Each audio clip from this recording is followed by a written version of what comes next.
Olá a todos. É o último vídeo. Então, e falar um pouquinho sobre o tema cardiovascular de forma tão anatômica, assim, relacionada à função que o sistema cardiovascular, no caso, é, essa vai essa parte da carreira já foi citada, que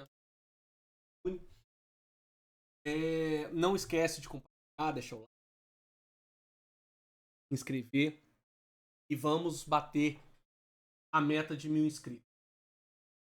O sistema cardiovascular ele vai ser o sistema de transporte não só substâncias gasosas, como a hematose, por exemplo, a troca gasosa que acontece e a oxigenação de tecidos e células e a remoção de CO2, como também a transferência de substâncias essenciais para o funcionamento da homeostasia do corpo, ou seja, o equilíbrio dinâmico, como também levar as substâncias chamadas secretas para que o sistema digestório, o sistema urinário eliminem essas substâncias.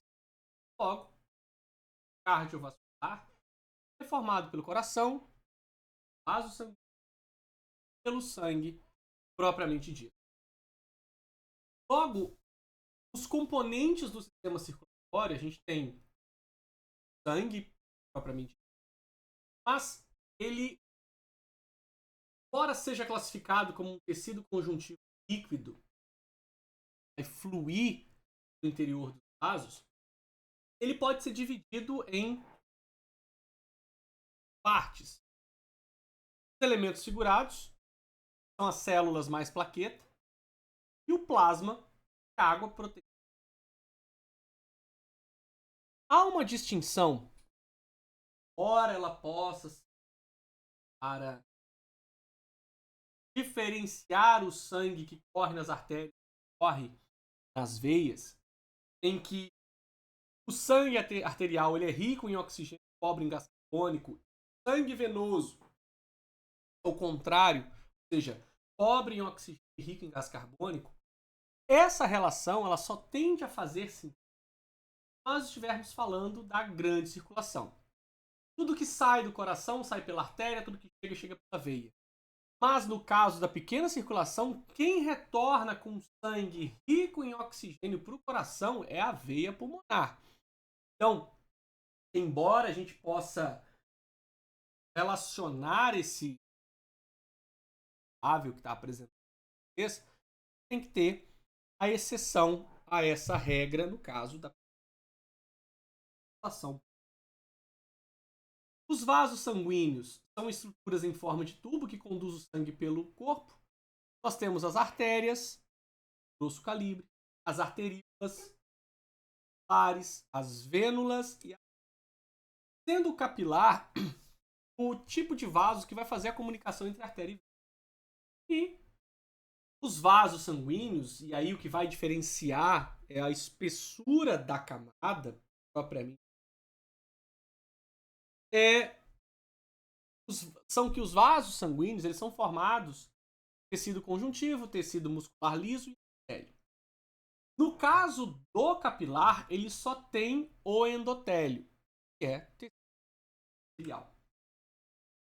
As veias é um tipo de vaso sanguíneo que contém órgãos e corpo e coração.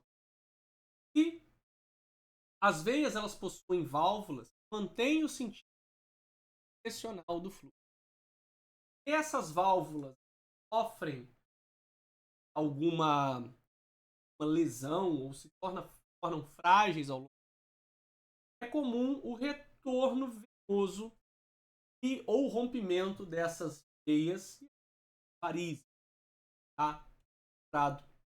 Na cor azul. Logo, nós temos alguns problemas associados a essas válvulas, a gente tem relação válvulas, as válvulas, as veias varicosas, né? é não tão comum em homens, porque a própria musculatura do homem, a rigidez da musculatura, auxilia nessa ajuda do retorno venoso.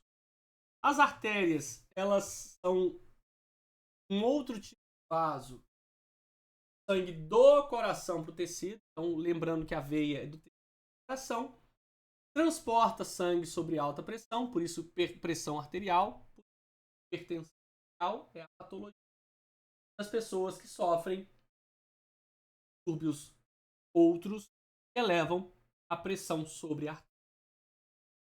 Ela possui elasticidade, ela é rica em tecido conjuntivo, fibroso e elástico.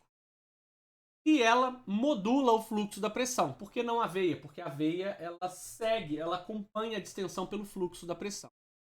Então a artéria ela contrai e relaxa. A pressão máxima é a sístole e a mínima a diastólica.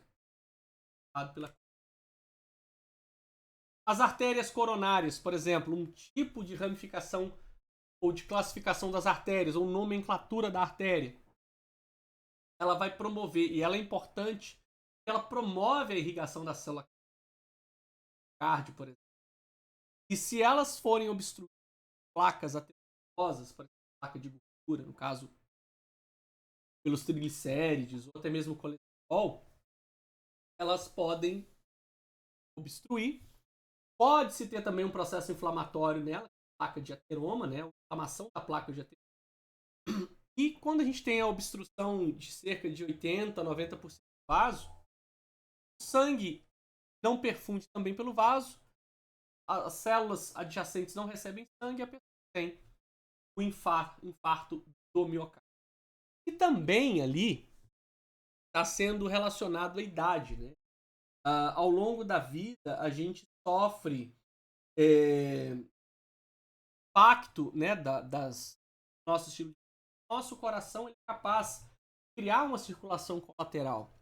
Então, o infarto em pessoas idosas, estatisticamente, é menos letal do que pessoas jovens que não sofreram, não tiveram essa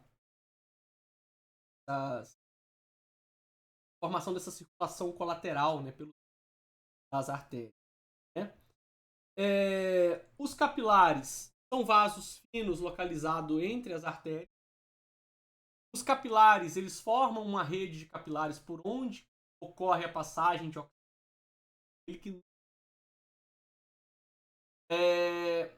Ele está na comunicação entre as artérias e as veias. Além disso, os capilares, eles atuam na troca gasosa nos alvéolos, ou seja, na hematose, liberando CO2 e captando o oxigênio. Então, esse processo ele acontece por difusão simples, ou seja, a favor de um gradiente gasto de energia. Então, o CO2 ele sai do sangue e vai para o pulmão, e o O2 sai do pulmão e vai para o sangue. Sempre fixado ali a molécula de... No caso do monóxido de carbono, que seria o CO, ele se liga também à hemoglobina, só que de forma irreversível. Então, é comum as pessoas que sofrem pela fumaça, elas morrerem não efetivamente pelo fogo, mas pelo monóxido de carbono que ligou irreversivelmente a hemoglobina à oxigenação do tecido. O coração é um órgão muscular, ou seja, é um músculo cardíaco, é um músculo estriado cardíaco, e realiza o bombeamento do sangue no interior dos vasos. As cavidades internas é o átrio direito, ventrículo direito, átrio esquerdo. Os principais vasos cardíacos estão associados a cada uma dessas cavidades, azul e vermelha, é a veia cava, superior e inferior, e as artérias pulmonares. As veias pulmonares e a artéria aorta são os principais vasos que estão associados ao coração, como está representado nesse esquema.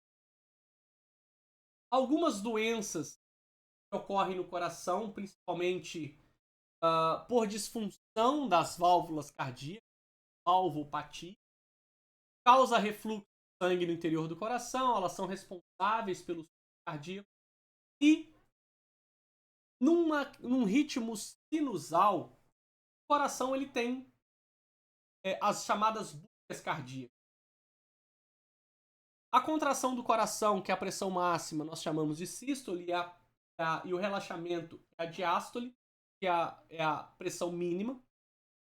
Em pessoas adultas, normais, ou seja, sem nenhuma doença presente, a frequência cardíaca é entre 70 a 80. São controlados pelo marcapasso cardíaco, que é o nódo sinusal, que está lá na parte apical do coração. E esse nódo sinusal, eles são modulados por motores, que a adrenalina, que era a contração, o aumento da pressão, outra que diminui a velocidade.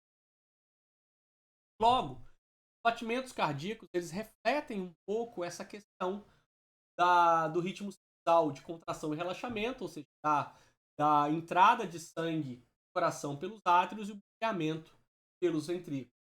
E é o nódo sinoatrial que gera esse impulso que vai ditar o ritmo sinusal do coração de relaxamento. Pessoas que têm disfunção no nódo sinoatrial colocam em áreas de coração o marca-passo vai justamente assumir o papel do nódo sinoatrial. A circulação do corpo é um esquema está representado pela grande circulação, ou circulação sistêmica, em que o sangue sai do ventrículo esquerdo, passa pela aorta, tecidos, retorna pela veia cava para o átrio direito. Já a pequena circulação ou circulação pulmonar, o sangue entra pelo ventrículo direito, é bombeado pela artéria pulmonar para os pulmões e retorna ao coração para o átrio esquerdo. Obviamente, nesse caso da circulação pulmonar ou pequena circulação, é onde o sangue rico de oxigênio está voltando para o coração. Então, aquela relação de pobreza e riqueza de oxigênio, qual circulação nós estamos criando. E, para terminar, o sistema linfático, que é o conjunto de vasos que drenam e devolvem o sangue, plasma, células e defesas para o sangue propriamente. E é o sistema linfático que mantém a quantidade de líquido intersticial em níveis normais, ou seja, o líquido entre. E como vocês viram na aula anterior, e quem não tiver, volta lá na playlist do canal, procura a aula revisional do sistema imune, vocês podem ver que uma das funções do sistema linfático, para além dessas que estão listadas aqui, é justamente atuar na defesa imune. Logo, espero que vocês tenham aprendido, tirado algumas dúvidas nessa questão. E deixa nos comentários alguma dúvida, um elogio, alguma aula que você... De novo, não esquece de dar o like, de compartilhar, de se inscrever e bons estudos. Um abraço.